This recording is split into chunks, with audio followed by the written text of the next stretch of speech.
Good evening and welcome. My name is Kathy Saunders. I am the curator of education at Lippitt House Museum. During the pandemic, so many historic houses began to up their online presence.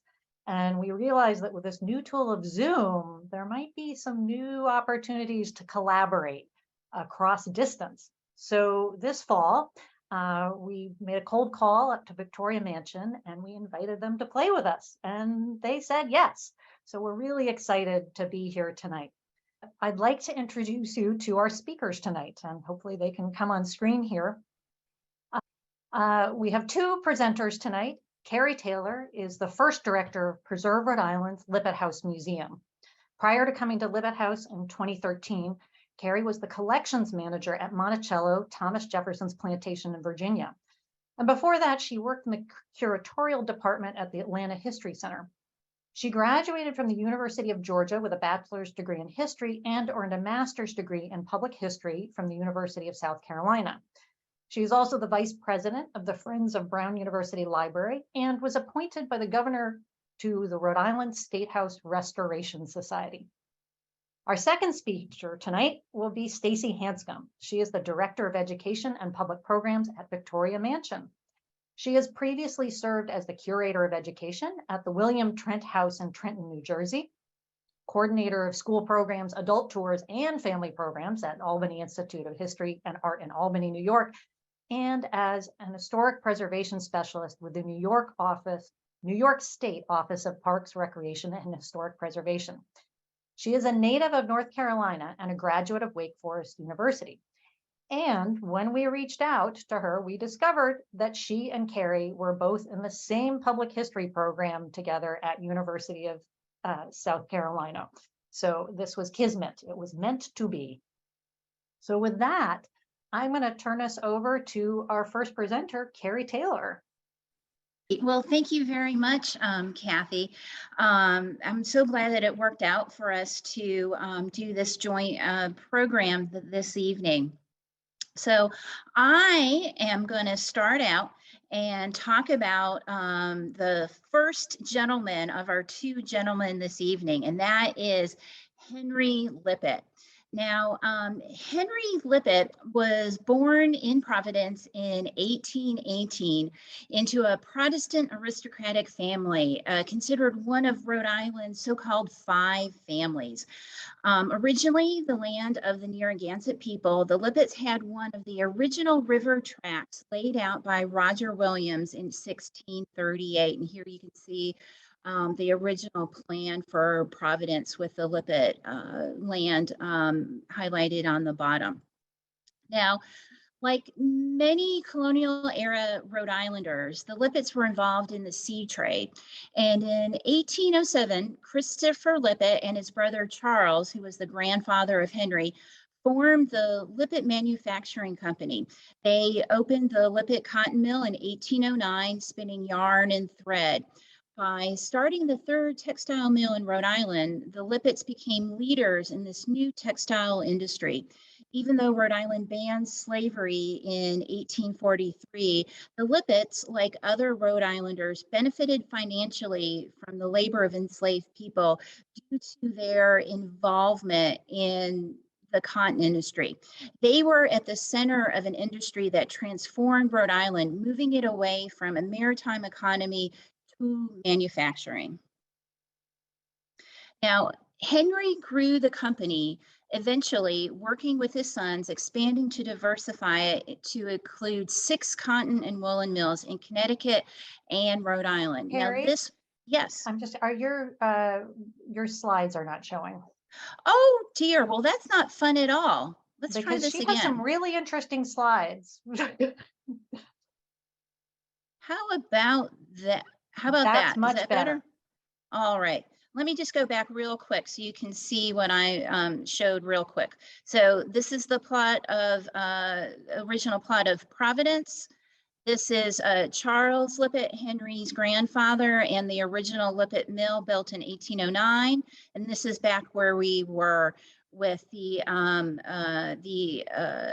early years of the Lippitt Manufacturing Company that Henry expanded, growing the business exponentially along with his sons. Now, this is a business that really transformed Rhode Island and Southern New England, that really transformed Rhode Island from a maritime industry, kind of economic based, into this industrialization. And with this industrialization came rapid urbanization and waves of immigration. Now, Henry marries Mary Ann Balch in 1845, and she was another Providence a girl here who from an old Rhode Island family. And together they have 11 children, 6 of whom who live to adulthood. And during these early years of their marriage, they live in several homes in Providence.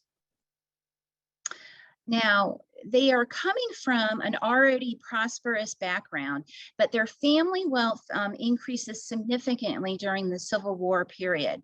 Henry serves as president of a hotel company, a bank, and even the president of the Providence Opera House.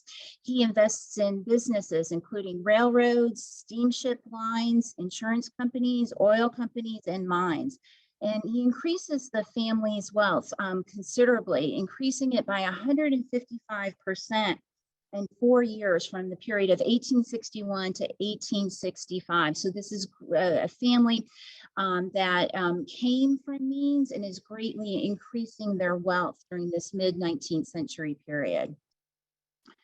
Now, as the business interests of Henry expand significantly, so does his public profile. He's appointed by the governor to be the draft commissioner for Providence County in 1862. And this is really the start of his political career. And it's the beginning of really a long tradition of public service for the Lippitt family that extends even today into the 21st century by the greater expanded Lippitt family. Later, Henry is elected 2 terms for Rhode Island governor from 1875 to 1877. And at this time, Rhode Island governors just served 1-year terms. And this kind of political power and influence continues with subsequent Lippitt family generations. The eldest son, Charles, is also elected Rhode Island governor. And then the middle son, Henry F. Lippitt, is also elected United States Senator. Now, after 12 years of marriage, this upwardly mobile Henry and Mary Ann have their first house built with the preeminent Rhode Island architect of the time, Russell Warren. And they built this house on Hope Street in Providence, and they move in 1857. The house they have built is actually a double house. And this is a house that is kind of in keeping with this kind of reputation that the Lippitt family has, that they want to really kind of uphold. This double house was a residence for 2 families, and it's about 3,600 square feet for each family in this double house, which you see pictured here. But, you know, after a few years, Russell Warren dies in 1860, but the family's aspirations keep rising, and Henry Lippitt himself starts designing a new home for his family just across the street, and he starts that work in 1863. Now, the new house that Henry Lippitt designs is much more ornate and considerably larger than the previous house that they had designed. The new house is about 12,000 square feet in total, and it ends up being the last house that Henry and Mary Ann lived together as a married couple. Henry acts as the architect and the general contractor, hiring the suppliers and the craftsmen that work on the house together. And as a result, we have lots of records about this whole process, the building, the design, and the furnishing of the house, which is really a great resource for us now that we use here at the museum. Now, Henry travels to New York City to check out fixtures and furnishing vendors directly himself. He procures the most current and respected makers to finish these public entertaining spaces for the new family home, especially making sure that they're just of the highest quality and just the height of design and taste. And what we know from the records is that apparently one of the first furnishings that he procures for the new house was ordering a billiard table and all the accessories, and the cost of this was $750. And just for a little bit of context, one of the male workers that would be working in one of Henry's textile mills would have made $7 a week. So he's spending $750 on a billiard table, and one of his workers is making $7 a week. So he is, sparing no expense to furnish this new house that he's designing here. Now, the house is completed in 1865, and it's a symmetrical cornice, basemented brick and brownstone block with repeating rows of windows in the Renaissance palazzo style. It's set apart from the street with an iron fence and on an elevated plateau accessed by 2 sets of steps leading to a formal portico with oversized French doors. This palazzo style visually associates the industrialist Lippitt with the urban residences of the Italian merchant princes of the Renaissance. So he's really making a statement through the style of house that he selects for this really showpiece of a house that he's designed. Now, because of the classical influence you see in this house, you're also seeing similarities with the restrained earlier federal or Georgian houses owned by other prominent families on the east side of Providence, including the 1788 John Brown house, which is pictured here in this slide. Through the design of his house, Henry is linking this new house to older Rhode Island homes, demonstrating restrained taste and sophistication. The visual separation created by the elevation and the fence reinforce the family's elevated status, their wealth, and the growing political influence of the Lippitt family.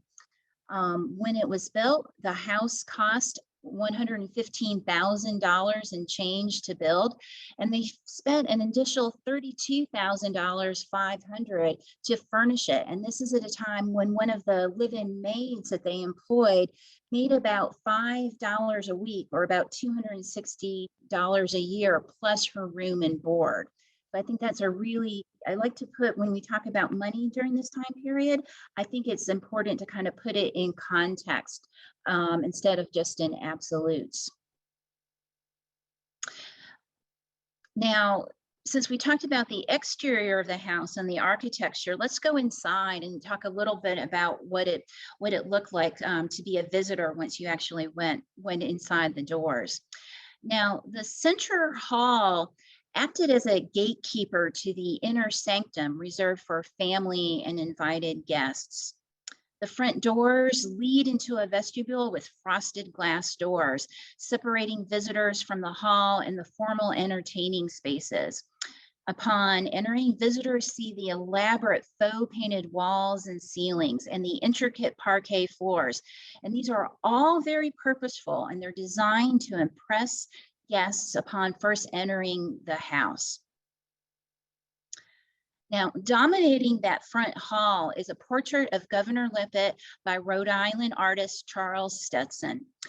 And he's seated in this power pose. He's really kind of, conveying a message to the viewer.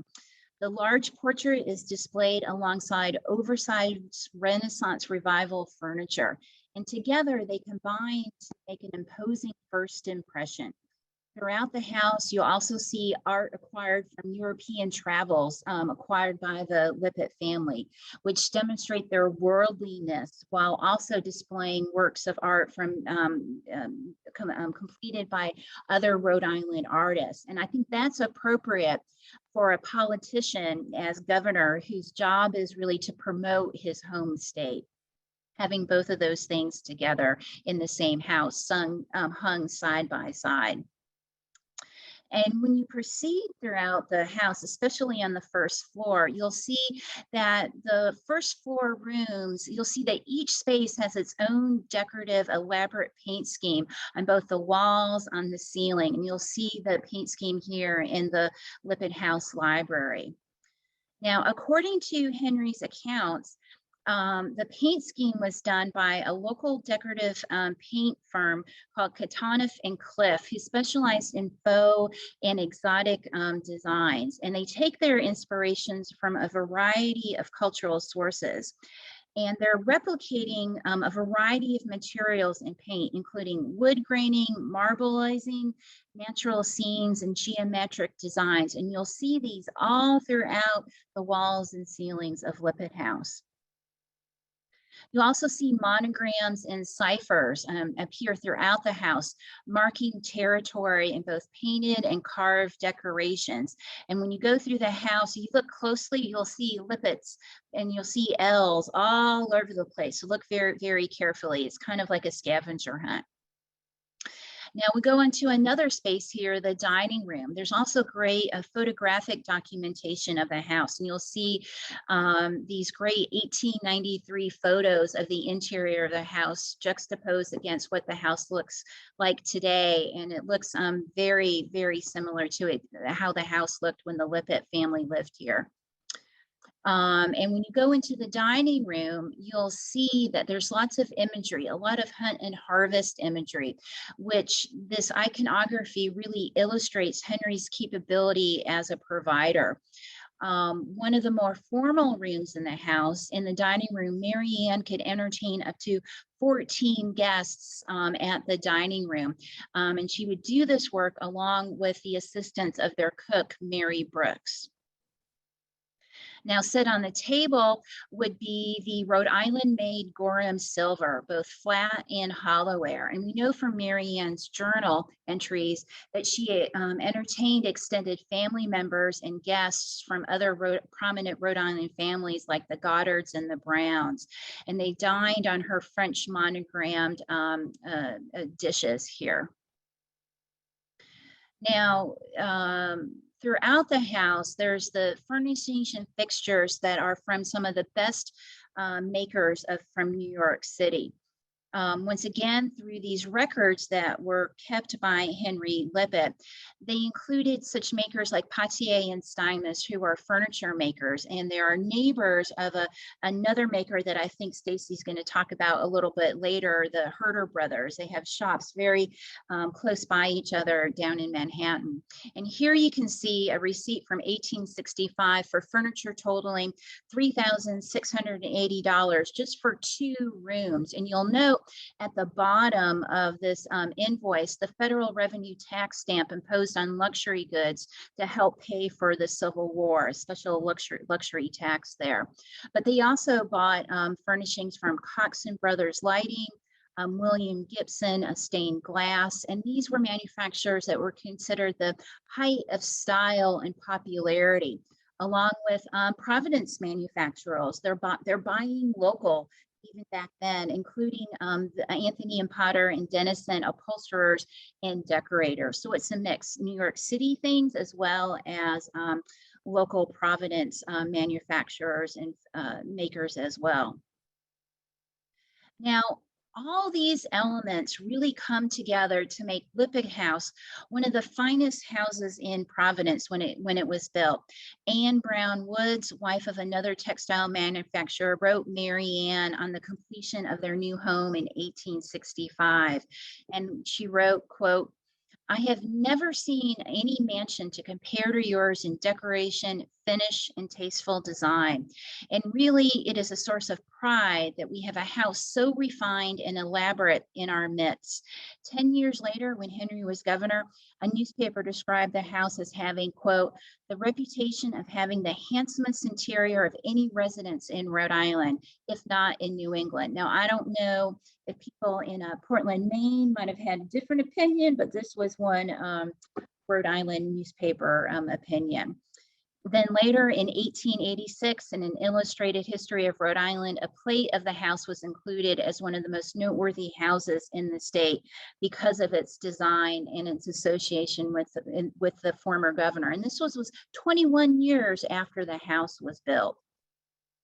Now, I would say Henry accomplished his goal of designing and building a house that his peers would respect, the general public would admire, and that would reinforce his family's social position that they had established in Rhode Island over the last 225 years, even before Lippitt House was built.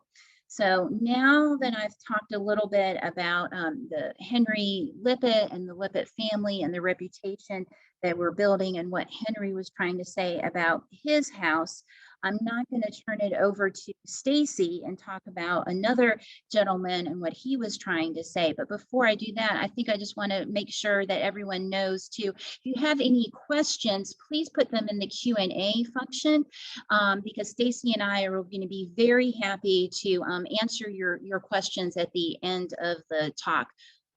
So I'll turn it over to Stacy now.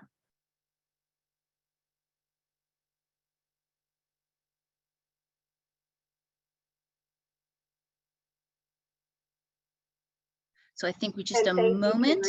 Yep, I'm there. It just took me a sec.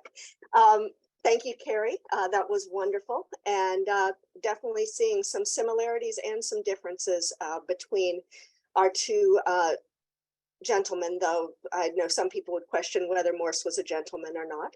But that's another story to get into at another time. So once again, thank you to Carrie and to Kathy for reaching out to us at Victoria Mansion. We're thrilled to have a chance to have this joint talk tonight and tell you a little bit, if you're not familiar with Victoria Mansion, we'll tell you a little bit about the background and Mr. Morse and how this all came about. So starting with our original owner, Ruggles Sylvester Morse. He was born in 1814 in Leeds, Maine, to a farming family. He was one of 9 children, 6 of them were girls, and we believe he had approximately an 8th grade education. He set off as a young man to make his fortune, and he apparently decided somewhere along the way that the best way to do that was to work in hotels. His first stop, if I can get the thing to, sorry, I'm having slide issues, I apologize. There. His first stop as the hotel businessman was at the Tremont Hotel in Boston. Now, the Tremont was a luxury hotel by all standards, one of the earlier luxury hotels at the time. And one of the luxuries that it offered was indoor plumbing. That was a brand new thing. Most hotels did not have it at this stage of the game. We're in the 1830s at this point. And the plumbing was built and designed by a man named Isaiah Rogers. So Morse would have seen this technology and its availability in the hotel. We also know that the second hotel that had indoor plumbing in the United States was the Astor Hotel in New York. Not too surprisingly, or maybe surprisingly, Morse ended up at the Astor Hotel next in New York before making his way down even further south to New Orleans. In New Orleans, he went to work for first the St. Charles Hotel and then we believe possibly the St. Louis Hotel before moving on and taking larger and larger roles. Around 1852, Morse had met and married Olive Ring Merrill. She was also a Mainer from Durham, Maine. And we believe that the families are fairly interconnected by marriage. So they probably would have met when they were younger, ultimately married in Portsmouth, New Hampshire in 1852. So Olive comes down to New Orleans with Ruggles. And at around the same time, he's taking over running the Arcade Hotel in New Orleans. Oftentimes, Morse didn't actually own the hotels that he was working in. He acted as a proprietor or a manager. And essentially what he would do is he would pay the owner of the hotel a set amount of money for the year. And then any money above that amount that he made, that became his money. So it was in Morse's best interest to make these hotels as wonderful and fantastic and over the top as they could be. So that we do know that around 1852, around the time that he married Olive, he refurbished this hotel, reopened it, and it was very successful. It wasn't too many years after that that we also know that he was both a half owner and proprietor of the City Hotel, which was an even higher end hotel compared to the Arcade Hotel. Eventually, the Arcade, like many hotels at the time, suffered a fire, and it was decided by the owners at the time to rename it the St. James Hotel, and Morse was still the proprietor of the St. James as well. So he was a very busy man, and all of this was taking place in the 1850s prior to the Civil War. Now, we unfortunately, unlike Lippitt House, are lacking in documentation. We have no journals or diaries for the Morses. No records really being kept. We find out a lot of stuff from newspapers, city directories, all that sort of thing. We do know that Morse was a very astute businessman. And I personally think a lot of his decisions on what he did were based on what was best for his businesses. So we do know that in New Orleans, he was part of the Pickwick Club, which was one of the most prestigious clubs in town. And the Pickwick Club was very involved with the crew of Comus, which was one of the earliest Mardi Gras crews. He also joined the crew of Rex, which was a very secret organization. But both of these crews were some of the earliest that did have Mardi Gras parades and really set the stage for what we were seeing today, even after all these years. Now, in New Orleans, being a big city, being a trading city, and being a southern city at this time, slavery and the slave economy were very much a part of life in New Orleans. And I think Morse, either from choice, personal choice, or from business choice, did own enslaved individuals during his time in New Orleans. At this point in time, we have a record of 27 individuals that he was buying and selling during his time in New Orleans. We also know that he was sitting in and attending secession meetings leading up to the Civil War. Again, whether this was a business choice or a personal belief, we're not clear. But we do know that if you were not interested in secession and not a slave owner in New Orleans at this time, your business was not going to be successful. You'd be kind of blackballed and pushed out of society. So a lot of questions still about that here. We know that, so the crews were very involved with things. And he also held slave auctions in the hotels that he owned. So here we have one, both from the Arcade Hotel and then one from the City Hotel, listing individuals who are for sale. I draw your attention to the one that's titled C.E. Girardi and Company at the City Hotel. The last four names, Laura, Alonzo, Henry, and Haley, are individuals that Morse himself had purchased and then resold during this sale. Mr. Morse was fairly successful and managed to keep his businesses alive during the Civil War, which was probably not the easiest thing. But he kept everything going and prospering. And in 1874, he retired from active management of the hotels. He and Olive never had any children. But we do know that he was very close to his family. A number of nieces, nephews, sisters, brothers came down to New Orleans from Maine and ended up taking up residence there. The young lady in this picture is Olive Morse Higgins. She is the niece of Olive's, and she lived with the Morses for many years. I've got a couple of articles here for the Sylvester Larned Institute. One of them talks about conferring diplomas on the following young ladies. The other one lists R.S. Morse as a member of the board of directors. So he was very involved in things having to do with his nieces and nephews. His nephew, Frank Higgins, managed the St. James Hotel. And we know that Morse purchased two plantations in the 1880s from a gentleman by the name of Silas Sawyer. Silas Sawyer was married to one of his nieces, Silas seems to have not made the best legal choices, and ultimately had to flee to British Honduras ahead of the law. And Morse bought these 2 plantations, we think, to protect his family. And ultimately, he sold them to some of his nephews, who became big sugar planters during the 1890s and at the turn of the century. So having talked some about the background of this house, here is a drawing of Victoria Mansion, drawn in 1859. This was Morse's summer home. Now, why do you need a summer home? Of course, New Orleans is a miserable place to be in the summer from everything I've ever heard. And particularly at that time, because of all the diseases that were running rampant: cholera, malaria, yellow fever. If you had the money, you got out of New Orleans. So the Morses had this house built between 1858 and 1860, just on the eve of the Civil War. Morse was planning this for a couple years before that, at least. He bought the land that the house is standing on today in 1856 and actually moved 1 or 2 houses off the land to another part of town.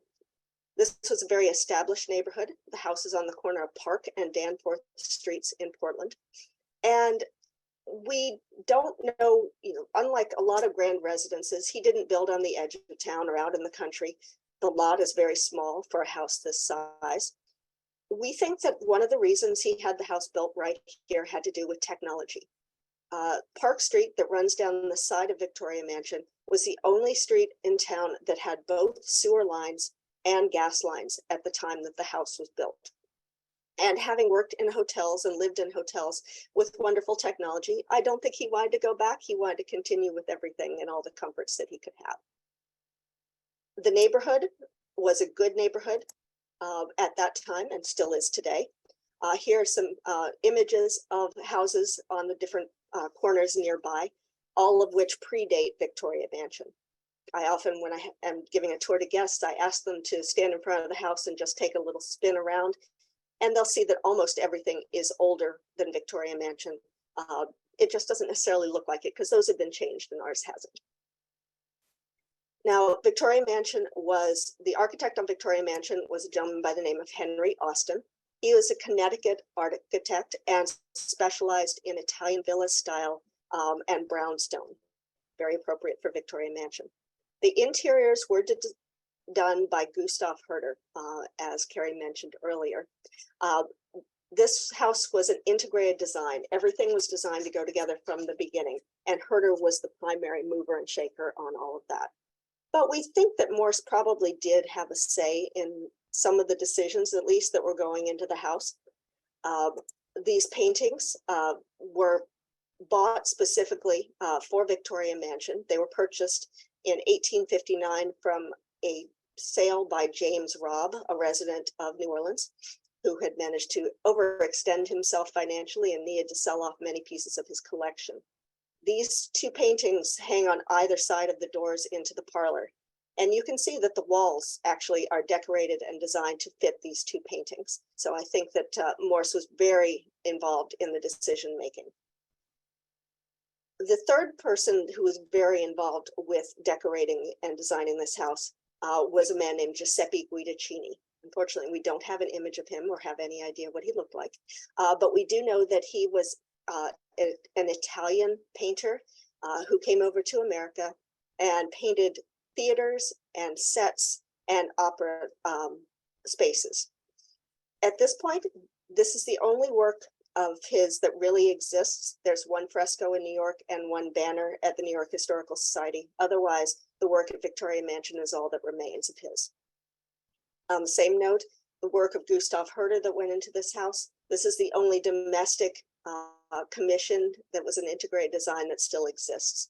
So those both make Victoria Mansion very unusual and have some very special aspects to them.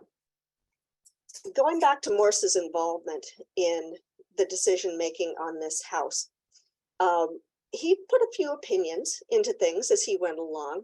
Out in the hallway, above the main doorways, are images of the cardinal virtues.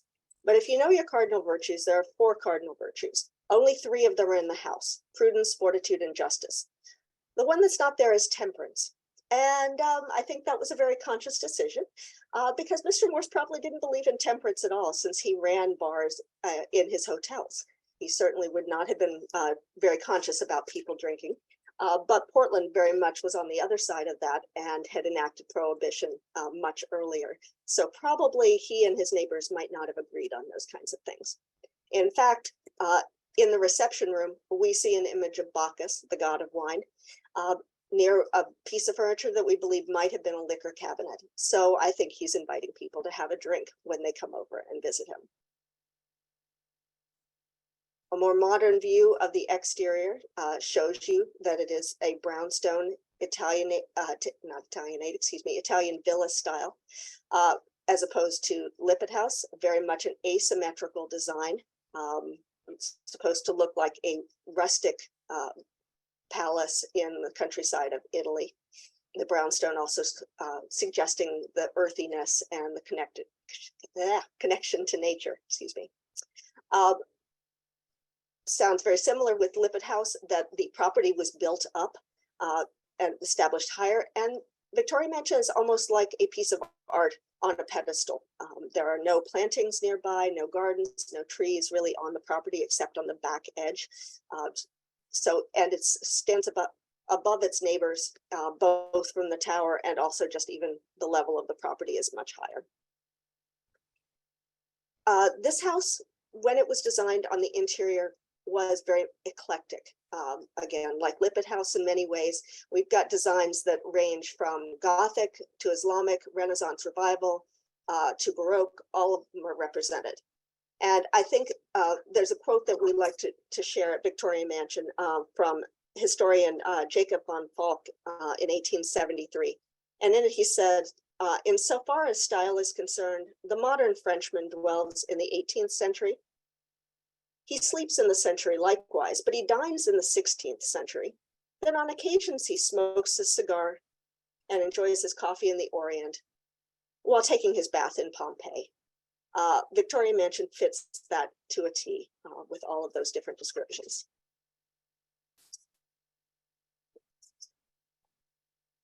Again, like Lippitt, Ruggles liked putting his name all over everything. But in our case, he liked to put his initials. There are no initials of anybody else like Olive anywhere in the house. But we have the RSM on the ceiling, Morse on the silver, M's on the crystal and on the plate, M's on the picture frames in the parlor. And I think that's kind of an M on the door to the library as well. So yeah, it's a little bit abstract compared to some of the others that we've got. Mr. Morse was certainly influenced by some of the hotels that he was managing and owning, using the hotel design to build the grand central staircase that leads up to the second floor, having it very open all the way to the stained glass up on the 3rd floor. The use of stained glass in ceiling designs was an unusual thing and not something you would find in most private homes in America at that time. He also, with the indoor plumbing he had, made sure that his guests had sinks in their rooms, and that always reminds me a lot of going and staying in a hotel. The rooms on the 1st floor in particular all are tied to different themes. The reception room is the arts and music. The parlor is romantic or seductive love. So you can see our little cupids down there who've already shot their arrows. Before, when you come into the room, you've already been taken care of. And we've got lots of scallop shells and roses and Aphrodite and scenes with Hera and Zeus from the Iliad throughout this space. Much like Lippitt House, the dining room theme is the harvest and the hunt. The walls at Victoria Mansion are all carved chestnut, which again is something we don't see too terribly much anymore. And on the ceiling, there's actually no wood at all. That is a painted plaster ceiling and a masterpiece of trompe l'oeil or fool the eye. Throughout the room, we do see references to the harvest and the hunt. We have a number of predators. We don't have any stags like Lippitt House, but we do have over there in the right corner, we've got seafood. You might be able to see the lobster down there at the bottom right. And then fruits and nuts and vegetables carved on all of the furnishings, the backs of the chairs, the tops of the mirrors throughout the space. Ruggles passed away in 1893, and Olive decided it was time to sell the house. She sold the house to J.R. and Louisa Libby. J.R. was the head of J.R. Libby and Company department store.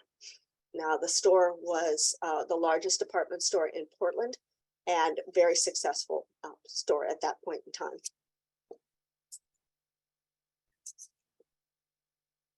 Now, unlike the Morses, the Libbys had a very busy household. They had 5 children, and at varying times, 2 mother-in-laws, 1 aunt, and occasional uncles and other family members were at the mansion and living here. They held on to the house until 1929, when the last Libby moved out. The house stood empty for a while, ultimately had caretakers, and then was purchased in 1940 by Dr. William Holmes, who was a retired teacher who decided to turn it into a museum. So we were very fortunate that he did that. We believe there's a chance that it might have been torn down at that point to put a gas station on the corner. We were very lucky that that didn't happen. Today, due to the work of the Victoria Society for Maine Women of Achievement that became Victoria Mansion Incorporated, we have over 90% of the original furnishings, as well as all the original wall paintings and decorative paintings still today. So we're very, very fortunate in all of that. In conclusion, for both of us, today Lippitt House and Victoria Mansion are amazing remnants of a bygone era. For all of their similarities of design, the motivations for construction are certainly very different. Henry Lippitt wanted to reinforce his place in Rhode Island business and politics, while Ruggles Morse seemed to have used his summer home to show how a small town local boy made good. Both Lippitt and Morse used a similar design vocabulary to make their statements, which reflect a standardized aesthetic for upper class construction. In return, they both expected public acknowledgement and subsequent respect due to their business achievements for Morse, or the social status granted due to birth and political office for Lippitt. The houses of these 2 men are the physical manifestations of their public personas. The architecture camouflages their differences while accentuating the status that they both held. So I'm going to stop sharing and, oh, actually, no, I'm not going to stop sharing quite yet. And I'm going to share that we would love, for those of you who haven't been to Victoria Mansion, we'd love for you to come to the mansion. I would love to have a chance to come down to Lippitt House, and I hope all of our folks up in Maine make the trip down there as well.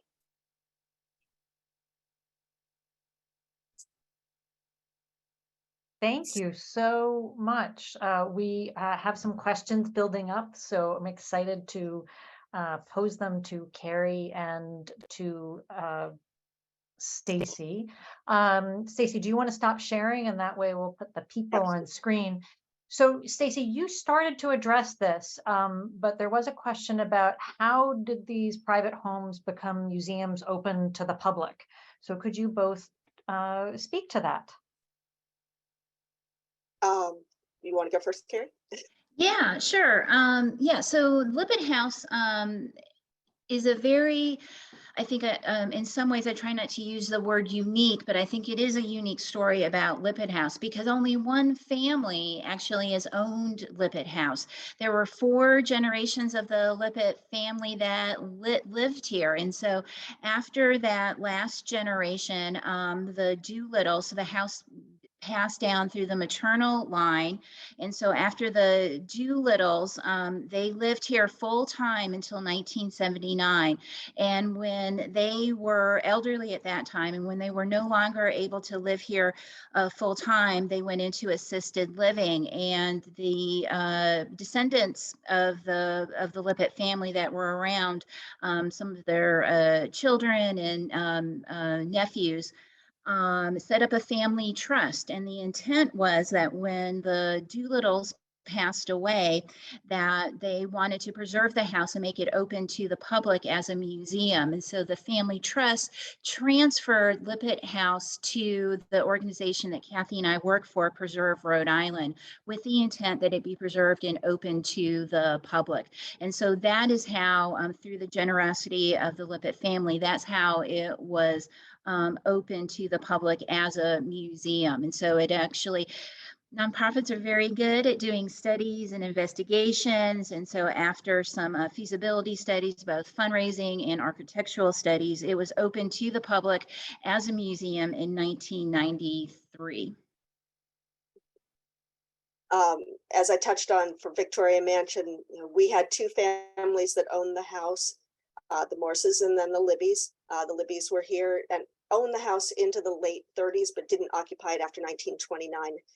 The house did stand empty some period of time, but also did have caretakers that the Libbys hired.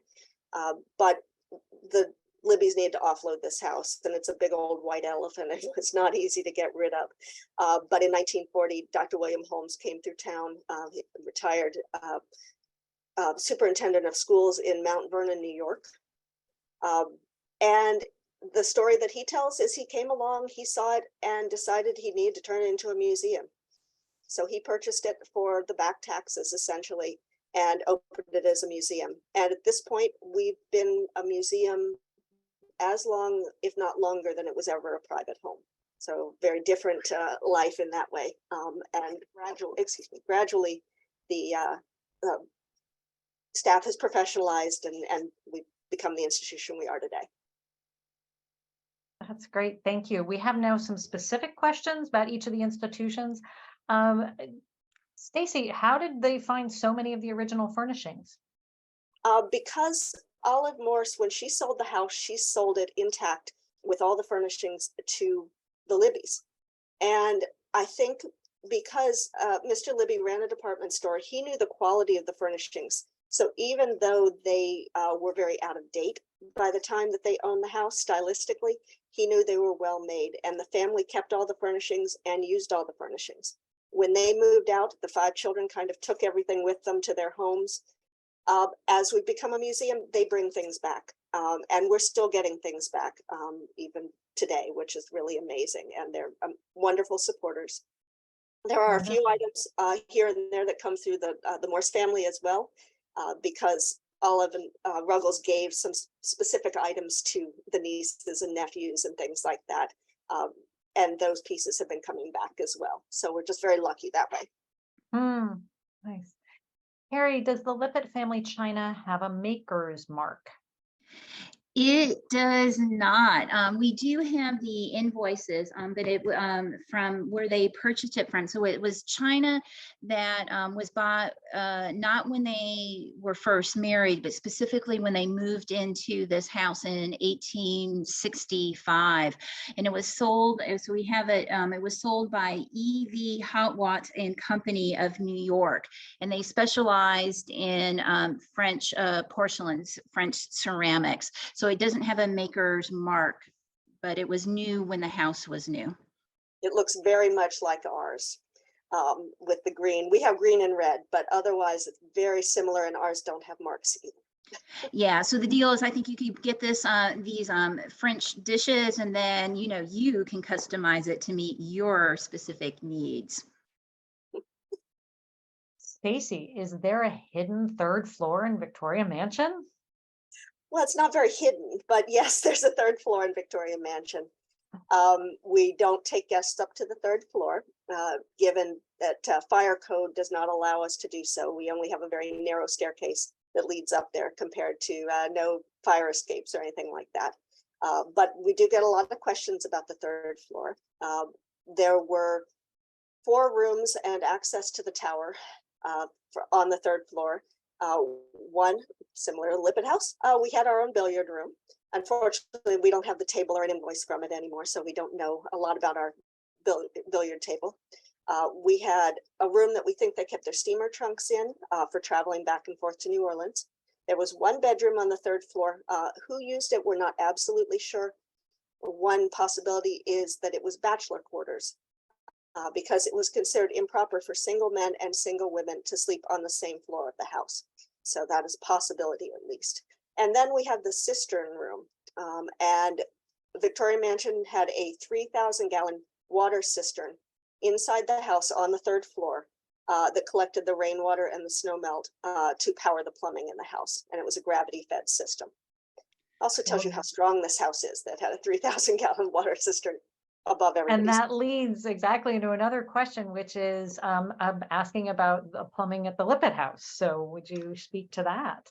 Yeah, I can do you one more. Lippitt House had, as part of its mechanicals for the house, too, also had running water and cisterns. We had two 12,000-gallon cisterns in the attic that collected the rainwater that fed the plumbing system before the house went on the city sewer and water system. And so the house had two different early kind of plumbing systems in the house. And when you go up in the attic, you can still see the rings on the floor where the original cisterns were. And so the original gutters fed the water into the house instead of, which caused some problems earlier in the house when you direct water inside the house instead of outside the house. Absolutely. Stacy, another question. It sounds as if his Ruggles business was success was mostly in New Orleans just before the Civil War. How did he transfer his assets and funds back to Portland to build this house? That is a question that I can't fully answer. But he certainly, the house being completed before the Civil War took place probably made it a little bit easier. I think it would have gotten a lot harder if this house hadn't been completed, and then his assets would have been frozen, and some of his hotels were occupied by soldiers. I'm sure money was tight there for those few years under Union occupation. But we do know that at varying times he took out mortgages and things like that on the property and then would pay them off. And we don't know a lot about the finances, unfortunately. We kind of have to do a lot of general guesswork. And Carrie, is Lippitt House, is the dining room ceiling painted wood or plaster? All the ceilings in Lippitt House are all painted plaster. Even the ones that look like wood, they're actually painted plaster. So all the ceilings are painted. There's a lot of faux graining going on in the decorative finishes at Lippitt House, marbleizing and faux wood graining going on. And we have a question here for you, Stacy. Can you describe the view from the Tower of Victoria House? The view is nice, but we're not on the water directly. We're above the streets leading down to Casco Bay, so you see over the rooftops down to Casco Bay, and can see out kind of into the bay and the islands, and look across to South Portland, which is on the other side of the bay from where we are. It's not like this breathtaking stellar view that, in my mind, and it certainly wouldn't have been when the Morses built the house. I think of the tower more as an architectural feature than a place to look out. It was part of the style of the house. At the time that Morse had the house built, there was a lot of industry in the waterfront. Just below him, there was a big sugar mill. There were ships, there were train tracks, all sorts of things. It wasn't really built for beauty. We have another question for you. Did Portland, Maine ever embrace Ruggles Morse, or did his views on temperance alienate him to the town? That's a hard question to be definitive about. No, I don't think that Portland ever really embraced him. But whether it was because of temperance views, the fact that he wasn't a native son of Portland, he didn't necessarily have connections in Portland. We don't see a lot of write-ups in the paper of entertainments that they're either attending or hosting. And for all that Victorian Mansion is this grand house, it's of a livable size and not necessarily entertaining size. we don't have a ballroom or anything like that. Those spaces are somewhat limited in their scope. So sometimes I wonder whether Morse spent most of his time entertaining in New Orleans and wanted to get away and just have a quieter life when he got to Portland. But Yeah. that's just my guess. We have two last questions. One, the all important, are there ghosts in either mansion? Some people say there are. I am not sensitive enough to be able to tell you that from firsthand experience. Carrie? Well, Kathy, why don't you answer that question? You work here too. Yes, likewise, I have not experienced them, but I have had coworkers who have sworn that it is haunted. So do hope you'll come. We are doing a program in the fall to experience the museum after hours. So come join us. And last question, if both of you could just share an insight that you got out of working on this program, something that maybe you had to explore that you hadn't thought about before, or I have not had the opportunity yet to get down to Lippitt House. And while I had heard of it, I hadn't spent a lot of time learning about seeing images of it. So seeing the incredible similarities between the two properties really blew me away. And then I started trying to look at images that I could find online to find out, oh, what are the thresholds made of? And did they have the different thresholds meaning different things in your house like they did in my house, and all these kinds of things. So it was great to just really dig into it and see those kinds of things. Well, I have the privilege of having visited Victoria Mansion previously, and when I had heard that the houses were similar, but when I actually went, it was kind of it was remarkable how similar the houses were. And so I think it was, even though it is always kind of nice to take a moment and ponder the bigger questions of why. And working on this talk, I think it's always kind of nice to step back and think about when you get away from the fashion or the currency of the times, what people's motivations are, and why, even though we can't always know for certain, I like to think about the bigger questions about what motivates people and the idea of self-fashioning. And we do it today, we do it with, this morning I knew other people were going to see me. And so, what was I going to wear? What we try to convey to others and what kind of message that we're trying to send. And I think it's interesting to think about that when we think in a historical context, whether it's about fashion or architecture. And I think it's fun to kind of think about that in a broader historical context. So that was fun working on this talk this evening.